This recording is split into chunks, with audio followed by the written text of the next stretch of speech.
Good morning from CNET NY Studios on Wednesday, February 22nd. It's episode 183 of the 359 podcast, and joining me today is the Dream Team, Ben Fox, Rubin, and Roger Cheng. Good morning, guys. Dream Team. The originals. Really? The original. The Definitely. OGs. Yep. Yeah. Welcome back, Roger, by the way. Thank you. Roger was a little sick yesterday, and he's feeling a lot better. Feeling a lot better, mostly. Mostly. Still eating oatmeal and bread. Yeah. He's still a little slow, so be kind of nice to him on the chat. No, it's fine. If you want to punch me in the face, punch me in the face. Oh, yeah. If the guy Just that not says, in the stomach, for Yeah, context, since he exactly. had food poisoning. Exactly. the guy that says, I want to punch Roger Cheng in the face, shows up today, we would definitely be happy to have you. So, what's on the show today? We're going to be talking about a VR backpack that's almost $2,000.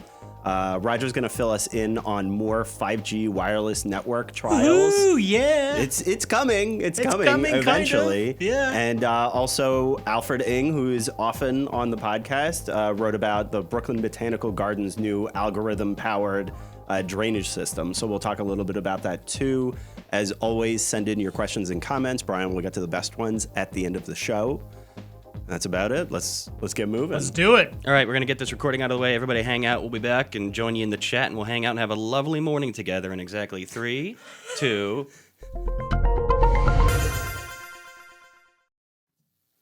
Welcome to the 359, where we talk about the top tech news of the day, plus whatever crap we want to throw in. I'm Ben Fox Rubin. I'm Roger Cheng. Our own Dan Ackerman reviewed the MSI VR1, a fairly ridiculous-looking $1,900 virtual reality backpack that lets you move around a little bit more easily in VR by untethering you from a stationary PC. Oh, yeah. This is genius. Roger, genius. would you buy this thing? No. Well, I mean, if I wanted to ensure that I would never have sex again, then yes. Totally. This is the best form of contraception you It could really ever is. have. This is some serious birth control. You can watch the video here. Dan moving around in the VR system, and to be fair, it does what it promises. It does work. Usually with these high-end VR systems like Oculus Rift or Vive, you have to plug it into a PC, a powerful PC. That's usually stationary, so you've got these wires and cables everywhere. I find them really annoying, actually. Oh, totally. So, it's one of the most annoying parts of it's apparently you're supposed to be immersed in this VR world. Right, but you're constantly tripping over this cable. Exactly. So this is a solution. Right, to take away that cable element and put it in your backpack, so you're wearing your VR system. It looks a little comical. It's a little dorky, and I think it's way too pricey at $2,000. Yeah. And you still need to get a VR headset. It's not like it includes exactly. This one is integrated with the HTC Vive. Right. Did I pronounce it right that time? Yeah, the Vive. Okay. Right on. But, so it's Look, still clunky. I can appreciate what they were trying to do. This feels like this kind of bridge to, that real solution of getting everything kind of integrated into your headset. So you don't have to worry about having this cable connected to your PC, whether it's on your back or on your table. This is sort of a quick fix. If you really need to have now a tetherless VR experience, a full VR experience, this is probably your best bet. But it's also just wait around for a little bit longer. If you waited a little bit longer, we did see some of this stuff at CES that there are going to be some wireless VR add-ons a little bit later this year. So I would probably recommend you hold off and not buy this thing. But if you really, really need it today, I guess go for it. Next, Verizon is continuing trials for its 5G wireless network. Roger, fill us in on the details on The this. 5G hype train continues. So much hype. I know. For those of you not in the know, 5G stands for fifth generation, the next generation of wireless technology, where you've got 4G LTE now, which is pretty comparable to your home broadband speed. A 5G is supposed to be way, way faster, 10 to 100 times faster than what you're getting today. Faster than anything you can even get at home with a wired connection. Yeah. Fantastic, right? Better than even fiber, yes, if it actually does what it claims it's going to do. So what Verizon announced was that they're launching more tests in 11 U.S. markets, Ann Arbor, Atlanta, Bernardsville, New Jersey, Brockton, Massachusetts, Dallas, Denver, Houston, Miami, Sacramento, Seattle, and Washington, D.C. If only I lived in Bernardsville, New Jersey. Sadly, I would be on the 5G not New York. train. New Yorkers are out of luck, as well as folks in SF, both coasts. Well, unless you're in New Jersey, I guess. So the thing of it is it's not true 5G mobility. That's the other hook, right? This is really meant as more of a home broadband replacement. So instead of all the cables coming into your house, your cable box, your DSL modem, you'd have this actual 5G modem, and it'd actually be broadcast to you wirelessly, powering your home's Wi-Fi and internet connection. Pretty cool stuff. We're slowly getting there. Yeah, pretty cool stuff. It's not really, it's not the full promise of 5G, but it's a step in the right direction. Right. So last, Alfred Ng wrote about the Brooklyn Botanical Garden's algorithm-powered drainage system, which makes sure the water garden there doesn't overflow during rainstorms. Seems like a pretty cool concept. Definitely check out the story. Yeah. And if you want to read more about these, check us out on CNET. I'm Ben Fox Rubin. I'm Roger Cheng. Thanks for listening.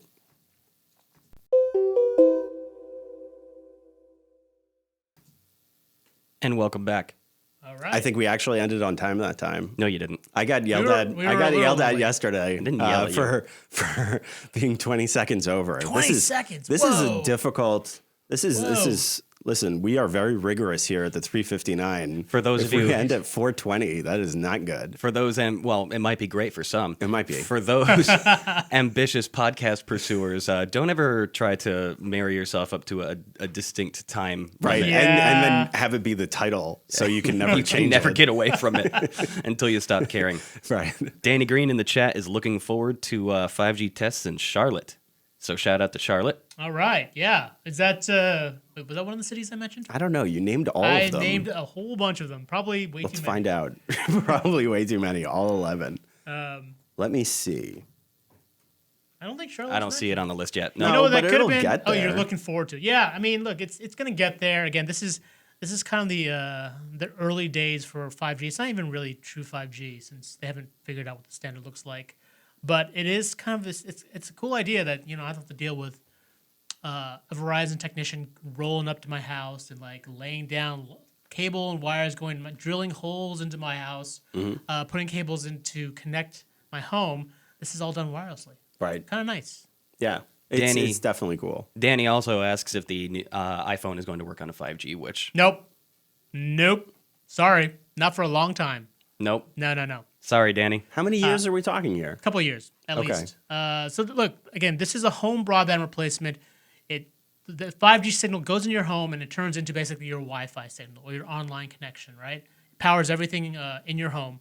But it's in terms of things actually being able to capable of picking up a 5G signal, we're still a couple of years away because companies in the world hasn't really agreed upon a standard for what 5G looks like. So, Is this why Verizon stopped laying down Fios cable? Because this is going to be the next iteration. pretty much. I mean, of Fios? they kind of see this as the ultimate solution in terms of getting past the expensive hurdle of like deploying all that physical wire and cable fibers, right? So Okay, so does that mean that the cable company is not going to have these monopolies like they do in a lot of areas? That's why I was pretty excited Potentially. about the idea of Fios, but then they stopped developing it. They stopped growing it out. well, they also realized how expensive it was. Right, so, right. But yeah. if this is a way for them to, provide some level of competition in the market, then and look, that's great for customers. Again, these are all early trials. They don't have enough spectrum to really do this in a real big way. So we're still a couple of years, many years away from this being a real legit service for everyone. I mean, a lot of this is tests. A lot of this it's kind of building on the hype of 5G, but it's not quite there yet. There's going to be a couple of years before we get This real was practical all a benefits. hype show. We're talking about the yeah. hype of VR, the hype of 5G. It's not the hype of VR. That backpack's real, man.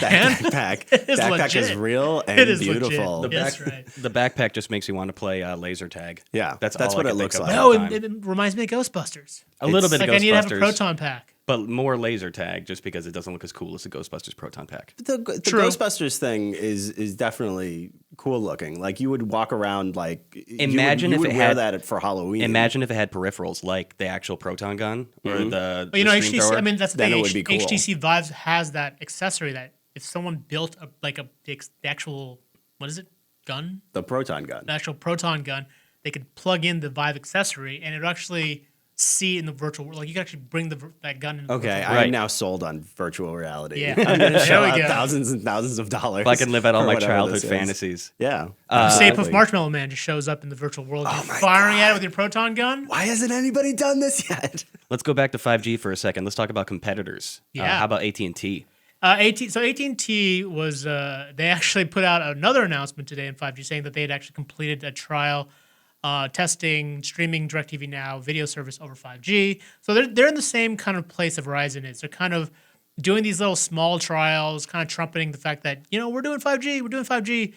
You can make the argument that they're talking about 5G so much because their core business is not doing so great, right? Yeah. In terms of the core wireless business, like T-Mobile and Sprint are eating their lunch right now, and so they're kind of looking into the future like, so our business today isn't doing so great, but look at tomorrow. So we've got 5G. Are those discount guys, T-Mobile and Sprint, are they also doing these 5G trials? Yes, they're all doing 5G trials to some extent. I would say Verizon and AT&T are definitely up ahead. Mm-hmm. They've talked about this a lot earlier. They've been deploying these tests around the country for longer than Sprint and T-Mobile have.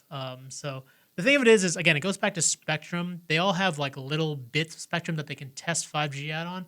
Nobody has enough spectrum to run like a full nationwide network, which is why no one's talking about that right now. So until that matter gets settled, until they actually get some of that spectrum, 5G is still kind of a pipe dream. Yeah. Staying on the topic for a second, Arjun and Danny, Arjun's got 150 megabyte internet in India, he says, and it says it's godlike.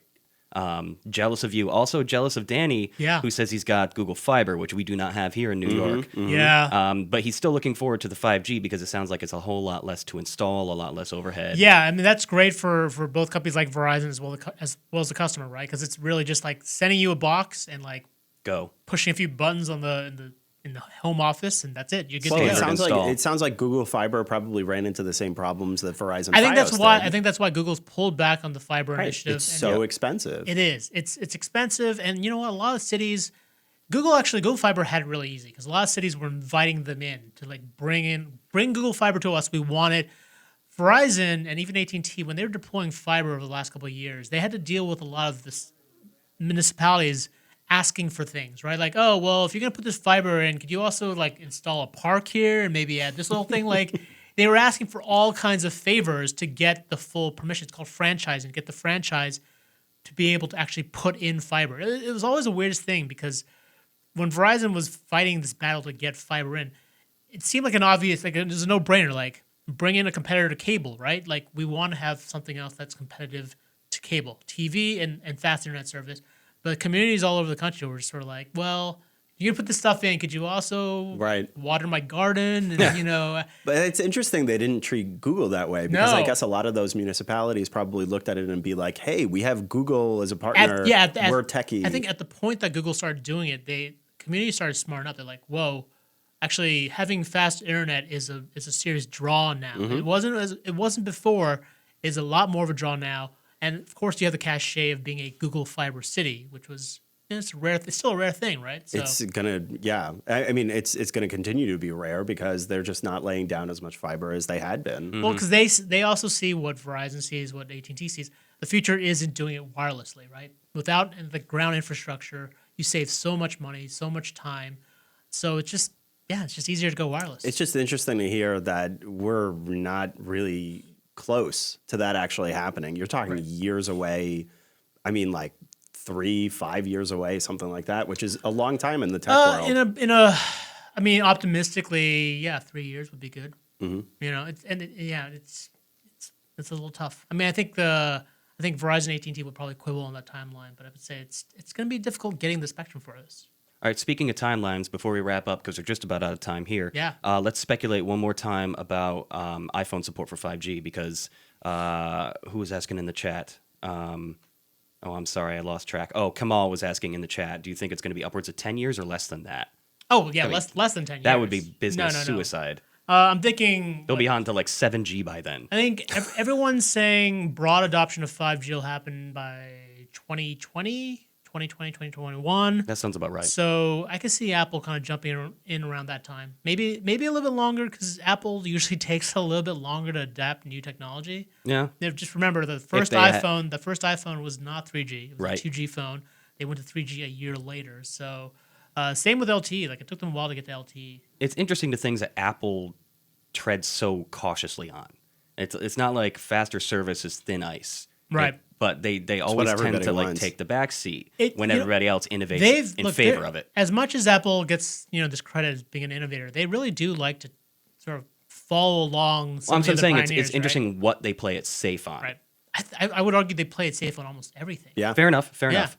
right. If they had balls, iPhone 8 would be 5G. Well, no, Oh, no, that would be a little That would make no early. sense because there's no 5G network That there. would be great marketing, though. That would be if they got up on 5G's stage. on They our made phone. 4K 5Gs. TVs before anybody broadcast 4K. Right, that's true. That's true. It would Say, be, "We're ready." It would be a fun little coup Part if of they the, did well, try part to of the do problem that. is to stick a 5G radio into a phone now would make it the size of a couple of bricks. Like you it's would, not. you would have the old school brick phone Yeah. again. That would be Welcome to awesome. iPhone 5G. Ta-da. Hey, right. One last minute question came through, and it's a good one. What do you guys think about the comeback of the Note 7? Wait, what? Comeback of the Note 7? Oh, you were sick. Oh, were you sick missed that. yesterday. What happened? You saw it, though. Apparently, I saw the headline. It's a little bit of a rumor mill, but Apparently, the happening. Note 7 may be coming back. I would be What? very skeptical No, about that. no. I think Jessica in wrote about an that. augmented form. So it's going to be smaller with Oh. smaller battery to accommodate, and it's basically like Note 7 Lite, Note 7 Diet. I mean, Note like, Wait, 7 is it Zero. the same phone? if I were externally? Samsung, I would just wait for the Note 8. Like That's what why- everybody. Yeah, I think Yeah. that's kind of what everyone's seems like agreeing on. It's that's- like, what are you doing? Yeah, because they trying had to salvage the name. Well, they had to recall the thing twice already. So Yeah, the thing if is I, dead. if it were, If I were Samsung, I just Just wait for the Just 8. let it The die. 8's going to be awesome. The 8's going to be awesome. They've learned 7 from their mistakes. arguably the 7 was also awesome. Well, it had had a some fatal small flaw. problems. minor problems. very minor issues. Just saying. It was Yeah. a good question. Thank you for Yeah. Oh, thank you for totally. submitting, Jerry. I mean, I'm skeptical about that, but yeah, we'll All see. right. We'll see. That's a good place to wrap it up. You wanna go outro for it. us? No, go for it, I'll dude. do it. I Okay. insist. All right. I'm gonna look up at the notes. The 359 read podcast my is script. available on iTunes, TuneIn, Stitcher, SoundCloud, Feedburner, and Google Play Music. Woohoo! And of course, Of course. on CNET.com. Thanks everybody for watching, and we'll see you again tomorrow. Except for me, Goodbye. I'll be gone for a week, going off to Barcelona for Mobile World Congress. Lucky Please Roger. check in the CNET and see all of our stories. We're gonna have a ton of stories in the next couple of days about all the comings and goings at Mobile World Congress. Tons of phones. It's gonna be awesome. Cool. All right. All right. Good riddance, Roger. Bye, everybody.